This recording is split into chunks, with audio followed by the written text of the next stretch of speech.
Alright, so as for the final day on this horror feature of 2020, I figured that the next one I'd be doing would be a pretty big one, and that being Neo Tokyo. So this is an anime film that has 3 short stories in one. So it's pretty much like the film Memories that also has 3 short films into one. And also just like that film, it also has some big names attached to it directing each story. So the first story was directed by Rintaro, who has done a shitload of great things, but probably one of the most important ones that he's worked on was Astro Boy. And the second director happens to be Yoshiaki Kawajiri, who happens to be the director of Vampire Hunter D Bloodlust, which is pretty badass.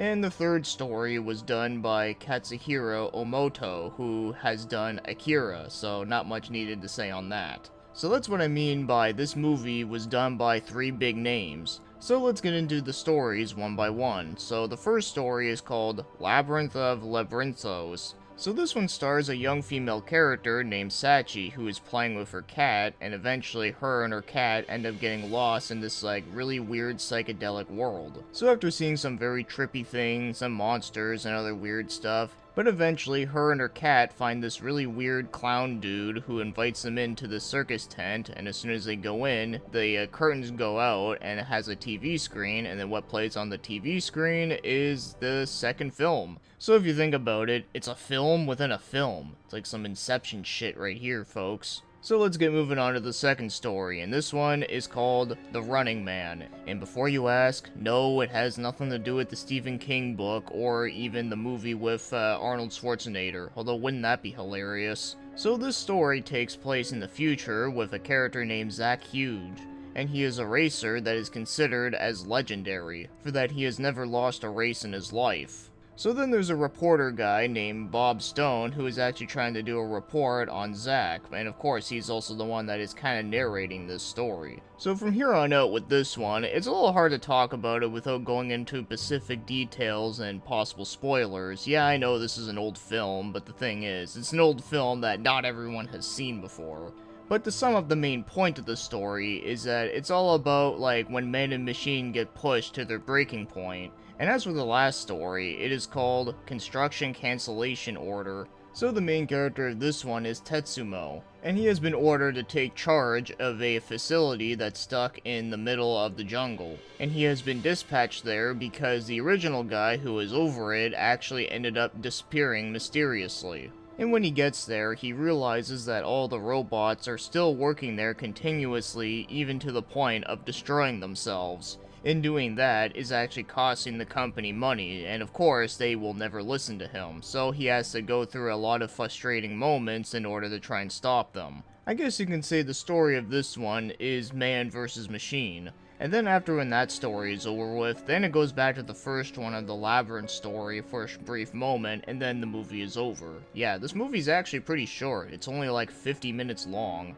So that's the basics of what you need to know about these 3 stories overall. So with that said, now let's get moving on to the other things like the animation. And no matter which one you're looking at here, the animation in all 3 of them are consistently stellar. So the very first Labyrinth story has a really cool, unique art style. I really like the way how the characters are done, and of course has a lot of really weird, trippy moments which are very interesting to look at. And the Running Man story is pretty badass for that. It kind of reminds me of F-Zero, but if it was dark and gritty. I guess you can say it's kind of like if F-Zero and Twisted Metal Black fused together. And fuck, I really want that as a game now, god damn it. And as for the final story, you can definitely tell that it was done by the Akira guys for that. You can tell that they put a lot of attention to detail to all the machineries. For an example, that red robot guy who's never shutting up, every time he takes a step, you always see his plates start jittering around, and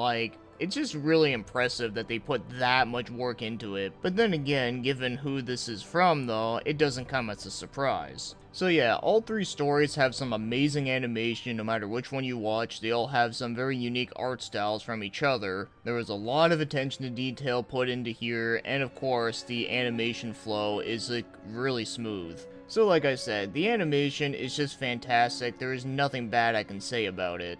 And as for the film's music, the music is pretty great, so not only does it have some pretty cool original tracks which are very fitting and sounding well done, but there is also some really great uses of some classical music which are very familiar to anyone really. And with the whole, like, classical music in, like, an animated film like this, for some strange reason, it kind of makes me think of Disney's Fantasia. But only that this film is a lot more darker than that. Well, maybe except for the dinosaur story. But yeah, as again, there's really nothing bad I can say about the music. I think the music is pretty great for not only having some really nice original tracks, but also including some classic stuff that you will recognize immediately. So now, as for the voice acting, well, there's not a whole lot I can say about this, because the voice acting in here is very minimal, no matter if you're watching in Japanese or English. So the first story, like, barely has any dialogue. It's really just between Sachi and her mother that talks, and then after that, there's, like, really no voices at all. And then the second story has the reporter guy and the pit crew that talk, but outside of that, there's not a whole lot. And then the final one probably has the most amount of dialogue, mostly between the main character and the robots. But I can say that for the English version that I actually do think it is a pretty solid cast, especially for one that was done back in the day. So just to name a few, you have Robert Axelrod, Michael McConaughey, Jeff Winkless, Tom Weiner, Barbara Goodson, Steve Kramer, and finally is Cheryl Chase.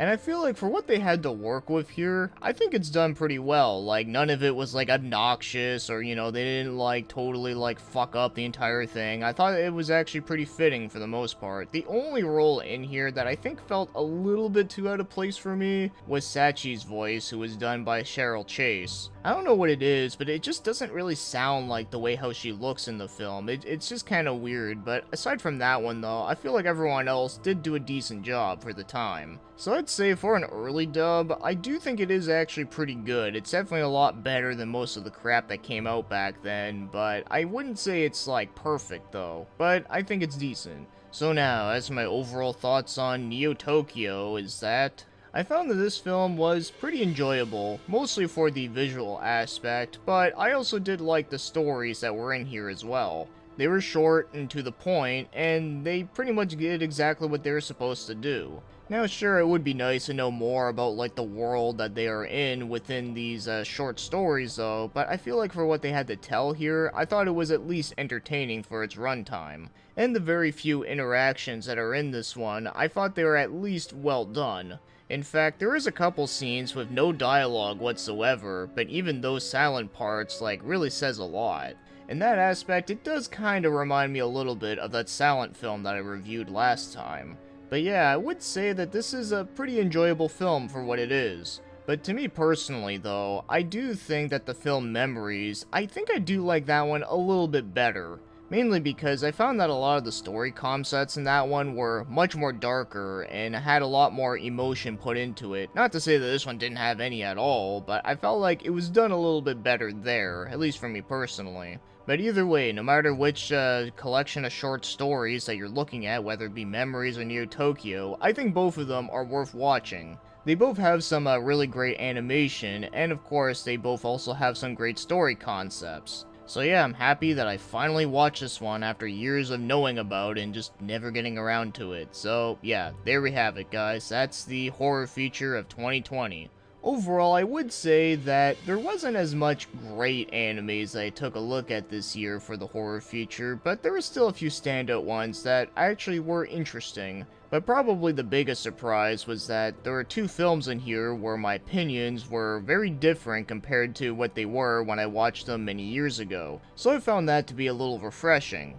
But yeah, when it comes to doing the horror feature stuff, I'm probably going to take a break off doing that for next year and will instead just do more random ass anime reviews because I've been wanting to get back into those, but doing this feature definitely takes a lot more time than I thought it would, so yeah, I'm going to go back to doing that. So as always, thanks for watching and commenting, have yourselves a great day, and happy Halloween guys!